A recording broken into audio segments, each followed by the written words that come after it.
Hi, everybody. My name is Rose Millette.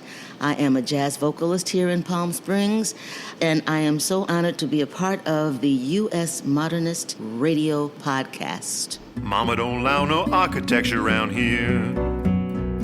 Mama don't allow no architecture around here. Oh, I don't care what Mama don't allow, gonna draw mine modern anyhow. Mama don't allow no architecture around here. Welcome to U.S. Modernist Radio, where we talk and laugh with people who enjoy, own, create, dream about, preserve, love, and hate modernist architecture, the most exciting and controversial buildings in the world.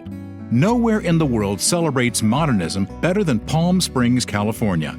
It's the home of Modernism Week, a week-long architecture and design festival that actually lasts 11 days. Again this year, U.S. Modernist Radio was there, speaking with nearly all of Modernism Week's keynote speakers plus special guests. Most of them joined us poolside at the U.S. Modernist compound, the retro Hotel Skylark on North Palm Canyon Drive in Palm Springs. If you're into mid-century modern, Modernism Week is a modapalooza of mid-century architecture, insightful lectures, plentiful martinis, shopping, detailed art and architecture exhibits, and much more. I'm Tom Guild. All that walking and gawking at incredible homes can make you mighty hungry, and Palm Springs has plenty of places to take care of that problem. Our compound at the Skylark is close to several great restaurants, Chow Tai Thai, El Mirasol, a great little coffee spot called the Cartel Roasting Company, and several restaurants known only by their numbers, 849 and the 1501 Uptown Gastropub. Or you can just go to Denny's. They have one of those too. And now, coming to a city near you this next 3 years, with some amazing parties and iconic houses, your host, George Smart. I'm pleased to announce that U.S. Modernist over the next 3 years will be doing some very special benefit events all around the country. In New York, in L.A., in San Francisco, and several other places yet to be announced. We're going to be having some pretty sweet parties at very iconic houses and buildings. If you want to know more about these, sign up for our newsletter. Just go to usmodernist.org, go to the Get Involved tab, and then sign up for the newsletter. It comes out every Monday morning, tells you about these events as well as all the other things that we're doing around the country. It'll also keep you informed about the tours that we have coming up, like our Palm Springs tour, our Falling Water tour, and others that we'll be doing during the year. One of the things I really love about going out to Palm Springs is a chance to go up on the Palm Springs Tramway. This is a cable car that goes up about 8,000 feet up to the top of the mountain overlooking the valley below, and it's spectacular. It's also a lot colder. You can expect about a 20 to 30 degree drop in temperature from the desert floor to the time you get up there on the top.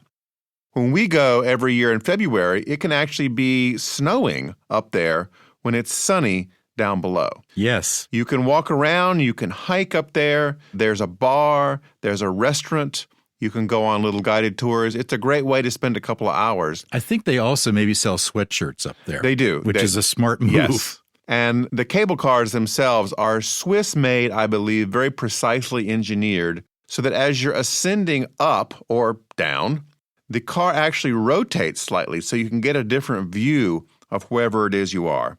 A lot of fun. If you'd like to go with me and Tom in February 2023 to Modernism Week and stay with us, email me at george@usmodernist.org. U.S. Modernist Radio is underwritten by Diane Bald and the Budman family, restoring significant architecture in Toronto, Los Angeles, Malibu, and Palm Springs, and by modernist realtor Angela Roll.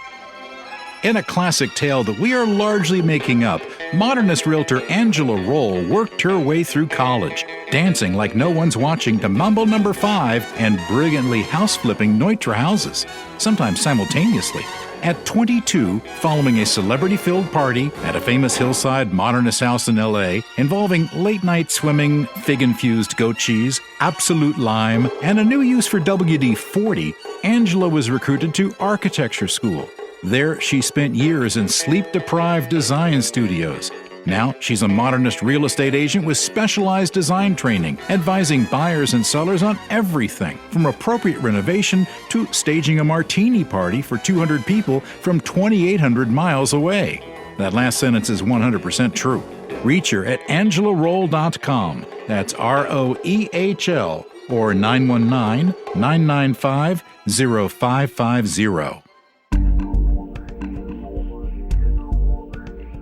Like so many people, Erik Rosenow moved to Palm Springs in 2008 for his love of mid-century architecture. He bought a 1959 Donald Wexler-designed house in Rancho Vista Estates. Erik founded a neighborhood community organization and became president of the Palm Springs Preservation Foundation, where he's still on the board. He now lives in a 1970s brutalist townhome attributed to William Cody. Erik is the author of The Architecture of Desert Leisure, with wonderful vintage photographs and advertisements to honor condos, the buildings that, like Rodney Dangerfield, don't get much respect. Here's George, poolside at the U.S. Modernist compound with author Erik Rosenow. There are a lot of groups here in Palm Springs and the Valley that are involved with preservation. Over the years, we've talked with the folks at Modernism Week. We've talked with Palm Springs Preservation Foundation. We've talked with PS ModCom. I don't think we've ever talked with somebody who was part of a neighborhood association like you have been.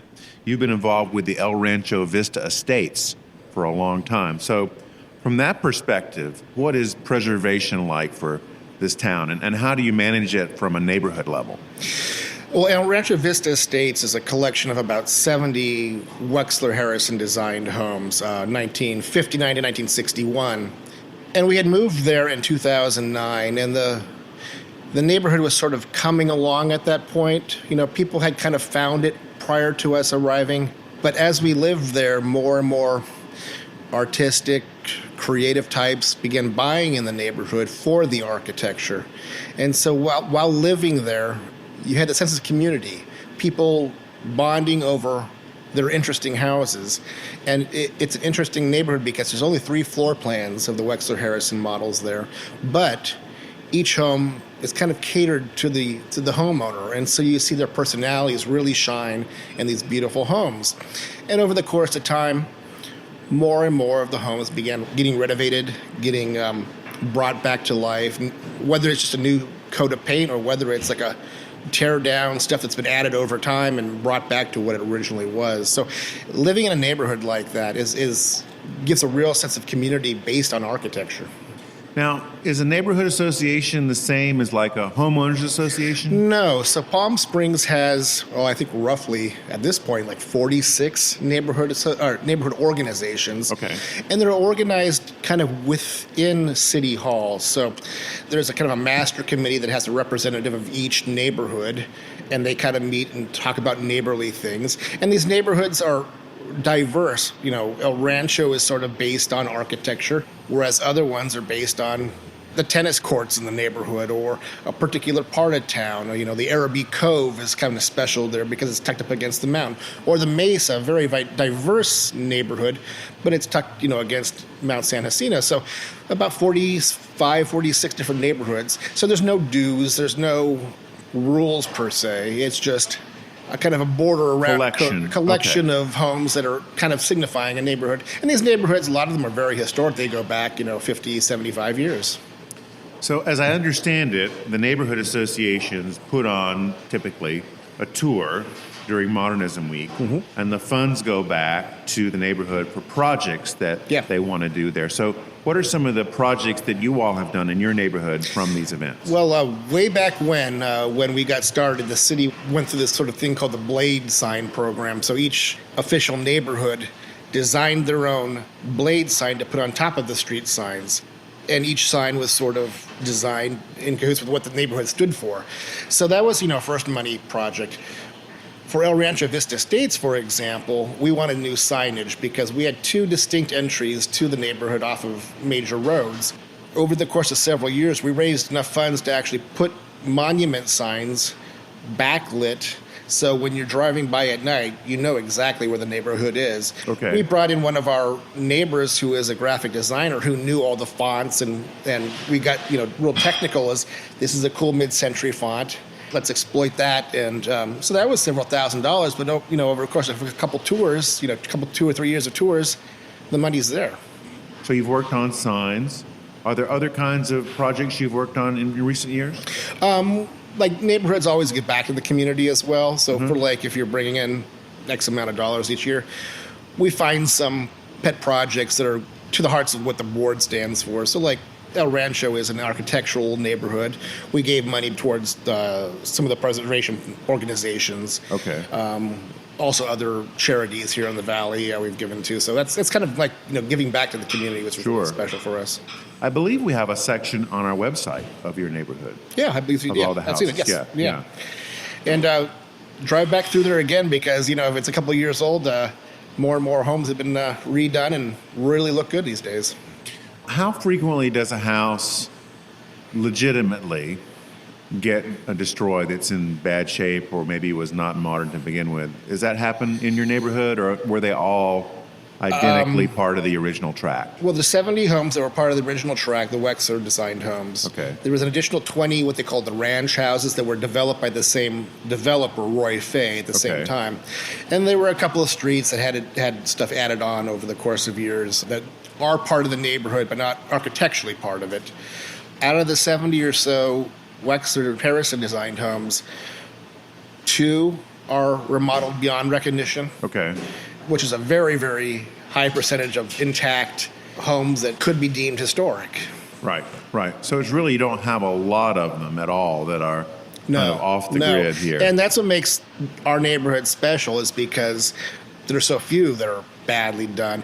You go through some of the other neighborhoods, which are famous, but the percentage that have been torn down and a Spanish thing built, but our El Rancho Vista Estates, it's sort of like a place in time, and it's some of them might just need, older neighbors that just need a little care, and they'll be brought back, with the next owner. Now, like most places in the country last few years, the property values have gone up astronomically. Astronomically, yes. So what's the average price of a house in your neighborhood these days? My friend who just listed today, actually, or yesterday, 1.12. Okay. Which is kind of a deal in Palm Springs compared to a lot of areas. It's kind of a deal. It is. That's not what we paid for it when we bought in 2009. Yeah. That niche market, mid-century, that are done, and these aren't oversized homes. These are modest homes. Right, but they're in intact neighborhoods. In an intact neighborhood, so it's something special that people will pay premium for. Yeah. And, if you want to go over next door and borrow an Eames chair for the evening, it's a pretty good chance there'll be one. Exactly. It's fun because you'll see the classic pieces in all the homes and stuff like that, but then you'll see different pieces as well. And so it's a real fun collection of homes and decor. So I know in different areas of the country, different neighborhoods, they have social events and things. Do you have like barbecues and so forth, or other events that people get together for during the year? Yeah, exactly. After our home tour, for example, we usually have a get together just to kind of relax, and after having several hundred people come through your homes. But we do quarterly events. We also have board meetings to keep the topics of the neighborhood in hand. So, those are monthly or so. But yeah, there are social get-togethers. That sounds like a blast. It is. I mean, to have a neighborhood of 70 houses that have been preserved like this, most of them all fixed up and coming in. About what percentage of your neighborhood are here all year versus people that come in for the season? It fluctuates. There's a good core of permanent people, full-time. There's a good split as well as people who come in for the weekend from LA. Not so much in our neighborhood, typical snowbirds flying in. They're more California-based, or if they're not full-time in Palm Springs. Coming in from LA, I suspect a lot. Yeah. So I got to ask you this, Erik. So what is the deal with Amtrak here? I drove out to this forlorn little train station. I don't know if you even call it a train station. The platform, yeah. Yeah, with this concrete bunker with a water fountain that didn't work and a restroom that was locked, and that's it, in the middle of nowhere. Why isn't somebody working on the train system here? Because you'd think, like Richard Branson would have a Virgin train that comes out from L.A. and brings all these people to their homes, right? I mean... Well, the Amtrak service is, cross country, so it hits here, I think, both directions. It goes to L.A. and to New Orleans, I think. Like 2 in the morning or something. 3 in the morning, 3 times a week. Yeah, and that's a fraction of what it used to be back in the day when train travel. There is a lot of talk about extending Metrolink, which is kind of the LA-based commuter train, further out. I think it goes as far as like Riverside and either San Bernardino or something. So it's close, but it would definitely make a dent in the traffic because on Monday, just a few days ago, it was the President's Day weekend, Modernism weekend. The first weekend was coming to a halt. I turned the radio on and it said traffic was backed up 50 miles on the 10 back to LA, where a train would have been perfect at that point. So there is talk about bringing train to the valley. We'll just see how long it takes for that to happen. It just seems like that is a slam dunk for It is. Yeah. somebody. It is. Because around this forlorn bunker train station, there's nothing. Yeah. I mean, it's just, miles of desert next to the tracks. Yeah. So you could do anything out there. You could put a train yard out there if you wanted to, full of Virgin locomotives. I mean, I have no connection to Virgin, but I just imagine these sort of super sexy trains. I'll give Branson a call and we'll talk about it. Would you? Okay. Erik, thanks so much for talking with me. Thank you very much for having me. That was George Smart with author Erik Rosenow. Judith Chafee studied at Yale under architect Paul Rudolph. In 1959, she was the first woman to win the Koppers Architectural Student Design Competition for a 150-bed community hospital in Fairfield, Connecticut. However, the awards ceremony was held in a men's club, and Chafee had to go through the kitchen to receive the plaque. She received a BA and MA in architecture from Yale in 1960 as the only woman in her class, and went on to work for firms such as Eero Saarinen, Paul Rudolph, Edward Larrabee Barnes, and Walter Gropius. Notably, Judith worked on the TWA building at JFK. She moved back to her roots in Tucson to start her own firm, producing mostly single-family residences. She also taught for many years at the University of Arizona. Author Kathryn McGuire is an architect based in southern Arizona who worked with Judith Chafee for over 20 years. McGuire and Christopher Domin, who you may know as co-author of Paul Rudolph, The Florida Houses, wrote the award-winning book Powerhouse, The Life and Work of Judith Chafee. Here's George's conversation about Miss Chafee in sunny Palm Springs with Kathryn McGuire and Christopher Domin. Christopher, before we get started, how's Victor Lundy doing? You wrote a book on him some time ago. Victor Lundy is alive and well and living in Bel Air, Texas. He is living in the house he and his wife moved to after his practice in New York. And the book, Victor Lundy by Princeton Architectural Press, is doing quite well and is a beautiful monograph. And that monograph has launched a second or third or fourth sort of part of his career where a lot of people started paying attention to him once again. And he's over 100 years old and doing well. Is he 100 or 99 this year? He's over 100. I don't have the exact number in my pocket, but We get conflicting reports. He's strong and doing well. Yeah, he was really fun to talk to. We had him on the show about a year ago. Excellent. And it was really cool. But I just wanted to ask if you'd heard from him lately. I usually write him a letter on his birthday just to check in and say hello. He was one of Florida's really great masters. On the west coast of Florida, around Sarasota, Paul Rudolph and Victor Lundy were two of a generation of architectural masters, and they both left their imprint on that place. And being here in Palm Springs, it's interesting to think about the culture of California modernism and the culture of West Coast modernism, two robust sites of innovation. But then, if you go out in the desert, you have Judith Chafee. And you worked with Judith for quite a while. Yes. Well, I worked with her for 18 years, but I was a student first. Okay. And then an employee. Where were you a student? At University of Arizona. Okay. And as it got time to start figuring out what you were going to do next, I approached her and I said, I would really like to work for your office. And she said, well, I'll let you know. She called me New Year's Eve and said, when can you start? I was like, Judith, is that you? Tomorrow? Okay. So, yeah. And when was that? That would have been 1980. Okay. And started out as the youngest employee in the office. I got to walk the dog, and that was a daily routine. And then we saw wonderful projects go through that office, and I worked for her, became an associate, and was a good friend. And she died. She was 66. Pretty young. Emphysema. Oh. Yeah, you see lots of photographs with Judith, her work, and a cigarette. Just, that was it, her symbol. But she did an impressive body of work for the time that she had. It's a shame. It's a shame that she didn't go longer. Christopher, where did she start out in her career? She started out in her career around Yale University. Mm-hmm. After graduating in 1960, she worked for Edward Larrabee Barnes and a lot of other modern masters, including Paul Rudolph and Walter Gropius.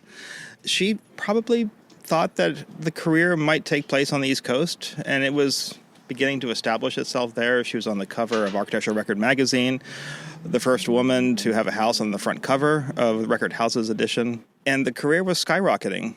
But I think she had doubts. She had doubts about where she could best do her work. And I think she imagined Tucson, Arizona as being a place where she could make the biggest and broadest impact. She knew the place. She knew the Sonoran Desert. She knew the culture of that place. And I believe that she thought that this was a location, a locale that could benefit from an architecture of that place. And she was a good person to begin thinking about that. Like many famous architects, she did a house for her parents, for her mother. Right? Was that the one on the cover of Record? That was not that cover. This was the house in Guilford, Connecticut that was on the cover of Architectural Record. But when she moved back to Tucson, she built for herself a studio in what was then called downtown Tucson, in one of the oldest neighborhoods in that region. And she purchased 4 row houses, 2 adobe and 2 brick, and she turned it into her home and studio, pulled one of them out and turned it into a courtyard building. And then her next project, her first standalone project in southern Arizona, was the Viewpoint Residence. And she constructed that for her mother and her partner. And it's fascinating to think that the owner of the Viewpoint Residence currently lives in Palm Springs for half the year and half the year in Tucson. So there's a lovely link between these places. Oh, yeah. Now, was Judith primarily involved in houses, or did she do other building types as well? She did numerous types of buildings, and so she would have liked to have done more work. She would have loved to have done a school building, but she did do some additions and renovations of school buildings.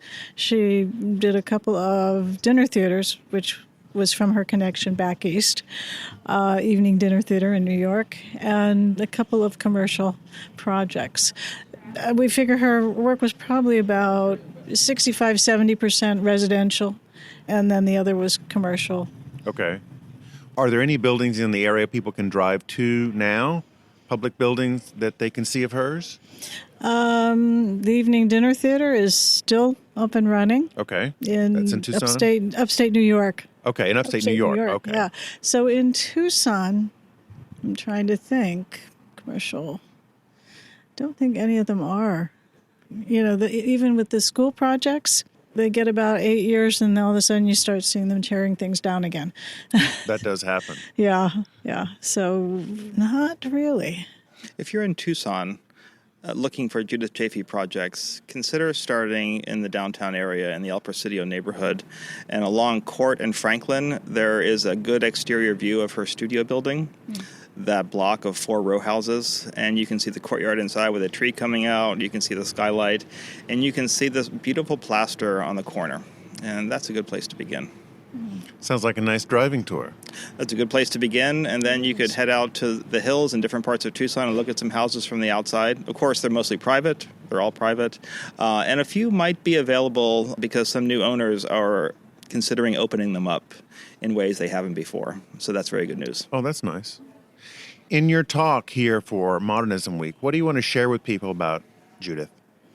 Oh, I think first we want to make people more aware of her work because she's known within the regional realm and she's known by friends who were her associates back east. She had stayed in touch with many of her classmates from Yale so that they knew what she was doing. But the Ramada House, which was certainly a pivotal house recognized internationally, came to fore. And so that she's recognized with that because William J.R. Curtis, he included that house in this international textbook on modern architecture. So that was definitely a point that gave her some recognition. But it's been regional. And modernism, it is viable anywhere. The Ramada House just received an award It was built in 1976. Okay. And what did it win? The 20-year award. The AIA award? Yes, for excellence. Enduring excellence, something like that? Well, as long as it's 25 years old or more. And it just received that recognition, which everyone has said this is long overdue. And some of the people on the jury were from different states, take turns being reviewers. And someone had commented to the local people, he said, "Why don't we know about her?" And that's a good question. Why don't we? So we're really looking forward to getting that information out. We've been slowed down. Our book came out and immediately everything shut down. So, yes, that's happened to lots of people. Yes, it has. And so Palm Springs is really we're starting here to be able to talk about her and get it out there.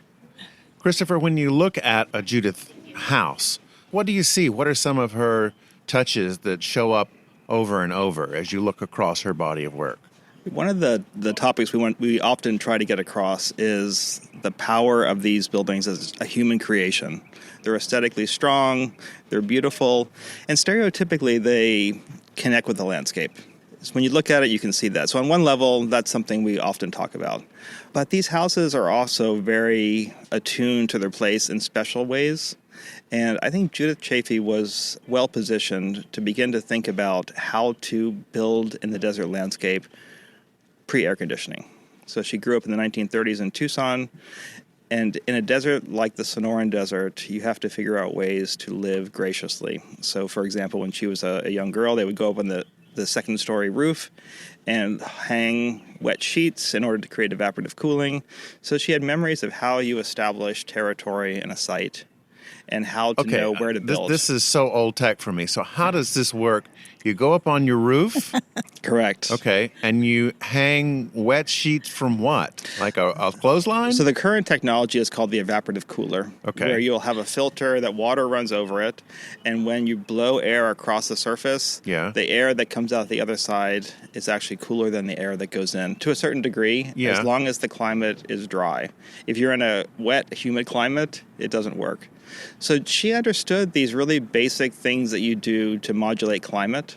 And so she wait a second. I still don't understand this. It's on the roof. So how is it making my house any cooler? They created a room on the roof. Oh. So her and her parents would go up to the roof, and they would hang these sheets around each other. And they would sleep, and the stars above them would be their ceiling.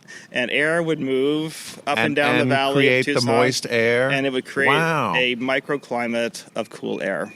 And you get to sleep on the roof as a kid, and there's nothing better than that. So she had this visceral kind of excitement of sleeping outside and having to adjust your life to the seasons, the time of day, and the conditions around you.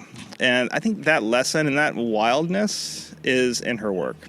There's also a toughness to her work that meets the desert with strength and also with grace. And these kind of things were lost on many architects that were born in the energy crisis, maybe in the 60s and 70s.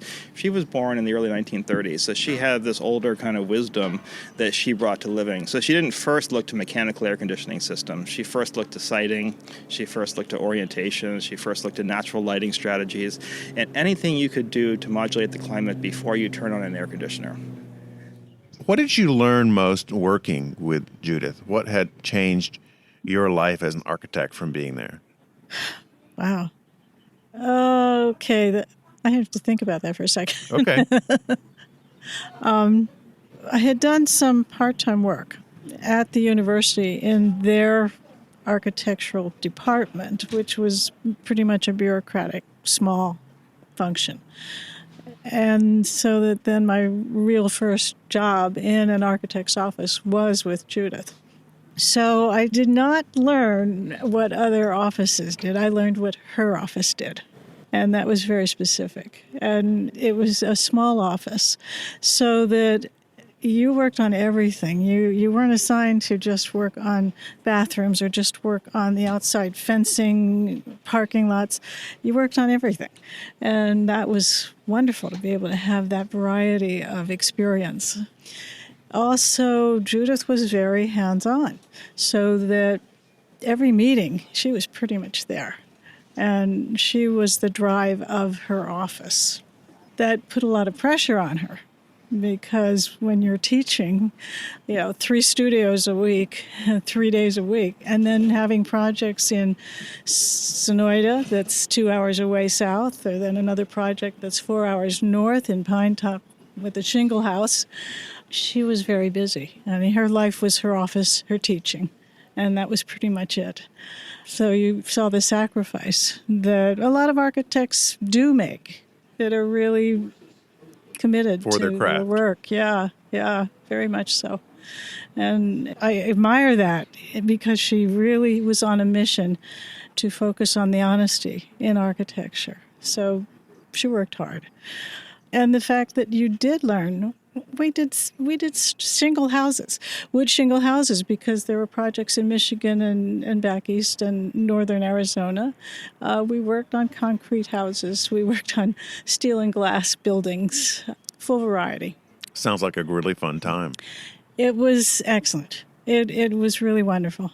The challenges were always there because she wanted to try things.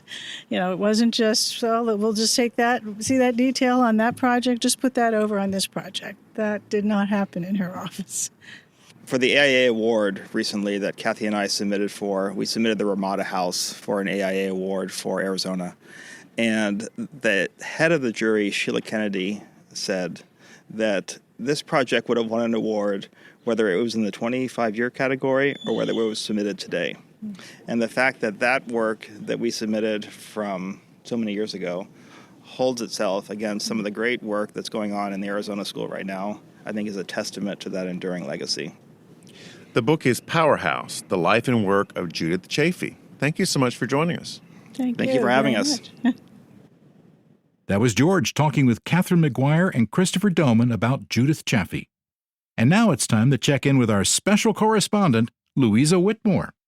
I'm Louisa Whitmore, and for my commentary segment today, I want to talk about the Eames House in Los Angeles. The Eames House was designed and lived in by a married couple, Charles and Ray Eames, and they lived in it from its construction in 1949 to their deaths. The house was designed as part of Arts and Architecture magazine's Case Study House program, so it's also known as Case Study House number 8. The idea of the Case Study House program was that architects would create progressive yet modest homes that use standard accessible materials so they could be replicated by the average person. Around 30 of these houses were designed and around 20 were built, the other most famous of which is the Stahl House, also in Los Angeles. To talk about the design of the house, I have to make one very important comparison. The entire facade of the building looks like a Mondrian painting. The Eames House is basically 2 boxes, the main home and a studio, which are made of a steel frame and floor-to-ceiling panels that are mostly just normal windows, but there are also plaster and aluminum panels in different colors, windows with a varying degree of opacity, and even a panel plated in gold leaf. The effect of all of the different colored panels on the outside makes it look exactly like the colored blocks and shapes of a Mondrian painting. And on the inside, the effect that these panels create is also super cool. The glass panels at varying levels of opacity allow different amounts of natural light in over the course of the day. This was part of the Eames' intended design. And they also designed absolutely every piece of the house, including the furniture, to make it better for and more livable for them to live in. Part of the design of the house is that it is incredibly open floor plan. One of the bedrooms is actually on a balcony overlooking the living room, which, I'm not sure if I could personally stand that, but the Eames must have loved it, considering they designed it for themselves and then lived in it for 30 years. Because it was a case study house, it had the goal of being an easily replicable modernist home for the people, which is similar to the last house I talked about, the house in the museum garden. While that house was a museum and then became a home, this house was a home that became a museum. Sort of. The house has been maintained by the Eames Foundation since their deaths and can be toured by the public. It was also designated as a National Historic Landmark in 2006. Here's the thing, though. The goal was to be sort of an example of modernism for the average American, but the house design was incredibly specific to its location. It was nestled into a hill at the top of a cliff with a 200-foot-long concrete wall set into the hill at the back of the house. And also, the bedroom overlooking the living room thing probably wouldn't have worked very good for the average person. And even though the floor-to-ceiling windows were all made to be the standard size of 3 feet 4 inches, the specific design of the colors would have been difficult to replicate, especially the gold leaf panel, though I'm sure that part would have been omitted. Thanks for listening. U.S. Modernist Radio is underwritten by Diane Bald and the Budman family, restoring significant architecture in Toronto, Los Angeles, Malibu, and Palm Springs. And by modernist realtor Angela Roll. Want to go with us to Modernism Week in February 2023 and stay with us at the U.S. Modernist Compound? Email george@usmodernist.org. Okay, Tom, take us out.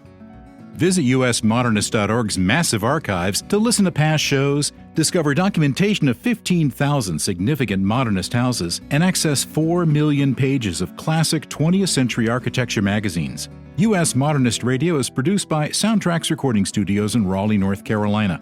Our theme song was performed by George Smart and Robinson Earl. Rogue archivist Carrie Cesarino did some heavy lifting this Modernism Week, researching dozens of guests and making me and George sound thoughtful, clever, and well-informed, even when we weren't. U.S. Modernist Radio is a production of Modernist Archive Incorporated, a nonprofit educational archive for the documentation, preservation, and promotion of modernist residential design. I'm Tom Guild. George and I will be back soon with another sitting by the pool, looking at the mountains, drinking martinis, talking architecture edition of U.S. Modernist Radio.